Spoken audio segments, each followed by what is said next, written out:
So Donald Trump recently had said at Davos, he talked about that we can stop things like war and step in and negotiate and make deals. But he said we can't stop the air and dust. Gemini said these are metaphors to make a specific point about global environmental policy and economic competition.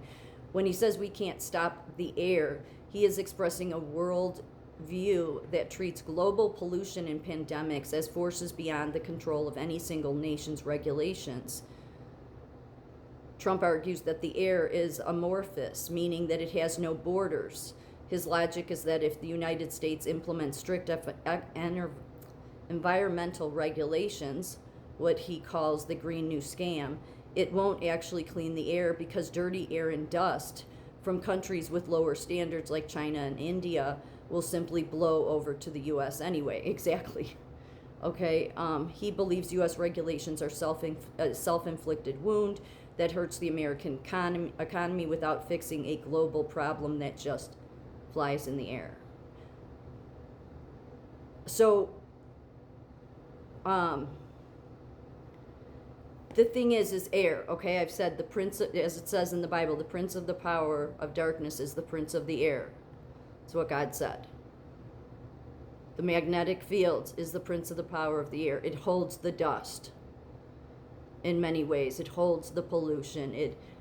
And so when Trump argues that that is out of our control, it's out of everyone's control. Because that is an entity only God can take care of. And my message has been surrender is needed. It flies in the face of everything, doesn't it?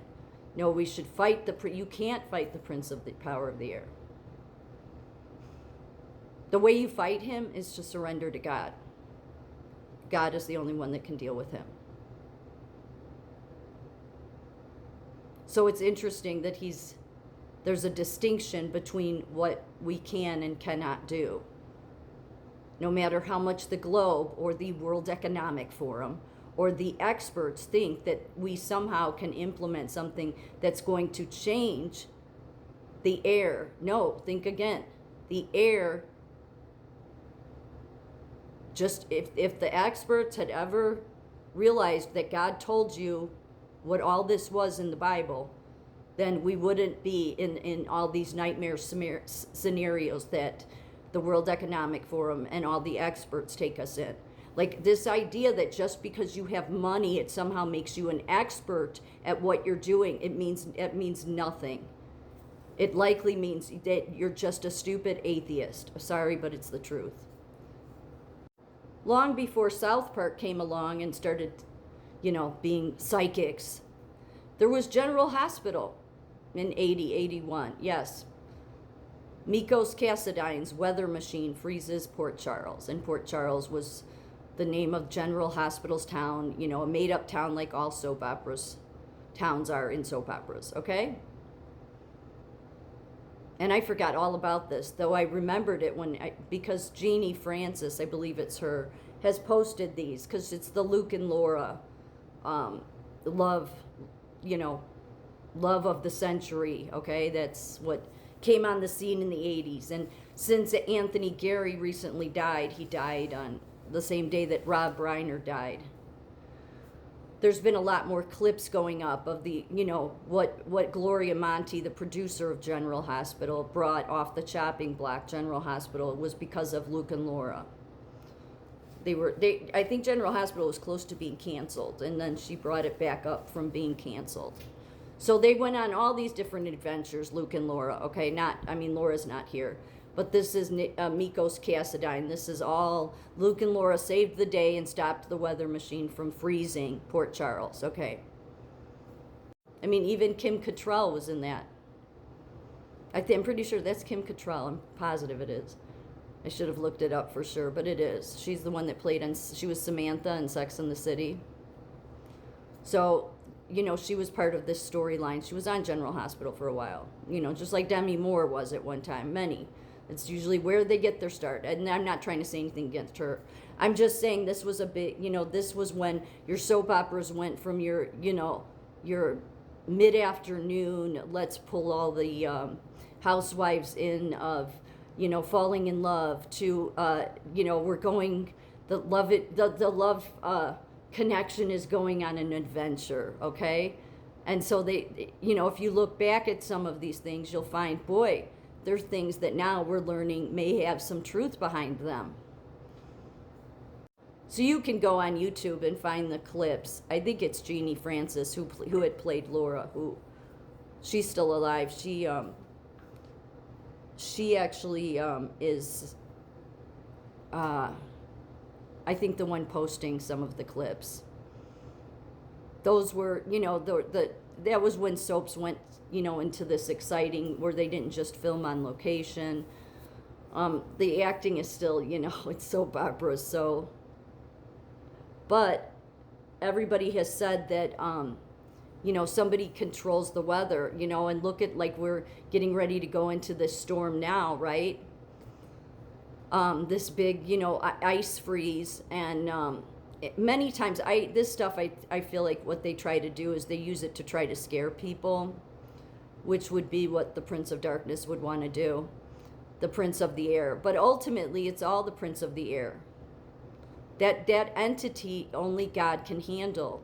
And you may think, then why doesn't he handle them? Because the world keeps choosing to try to fix it on their own instead of realizing they need to surrender to God. It's the truth. And just a quick audio here. When Trump says we can't stop the air, he's referring to the fact that the atmosphere is a fluid that moves regardless of political borders. Your point about the magnetic field adds a layer of depth. There is an invisible structure holding certain things in place, but it's operating on a much larger cosmic scale than the local dust he's discussing in economic speeches. So, that's the thing. It's interesting that he's essentially telling world leaders that trying to control the climate or global health via regulation is like trying to stop the wind. I think it's interesting that he said trying to stop the wind. You're trying to stop an entity that you can't stop. Only God can stop. And so when you look at, this is why I brought up the magnetic field so much, because that magnetic field is what holds all of it in. It makes no sense. We're told, and I don't doubt it, it's there so that we're not hurt by the upper atmosphere. It protects us from that. But ultimately, it doesn't make sense for how God made us. It's there because that is what is the prince of the power of the air, the prince of darkness. That is the prince of this world. And yes, science has spent forever saying we can do this and we can do this and carbon footprint and all this bullshit. And it means nothing because you're going up against the very prince of the power of darkness, and only the biblical God who told us about the prince of the power of the air is the one that can take him down. And you may think, why would God do this to him? No, you can't blame God for that. Mankind chose him. Mankind chose him. Jesus came and showed exactly what was needed. Total surrender. Every apostle did it, and then after them, nobody else did it. Everyone else decided, no, we're going to take part in both worlds. We're going to say we believe in God, but, we're going to follow the prince of the power of the air, the wind. And granted, in that air is also the breath of God. But only God can take down the the magnetic field that we live under, that holds much of the pollution, that holds a lot of the dust, the things that are out of our control, no matter what country or experts think they can do. No, this is beyond even man's ability to do anything about. If man was wise, what man would do is surrender to God. Because when God sees that you no longer want to be in the prince of darkness's kingdom, then God will say, oh, well, now they're interested in my kingdom, so I will do something about the prince of darkness, the power of the air.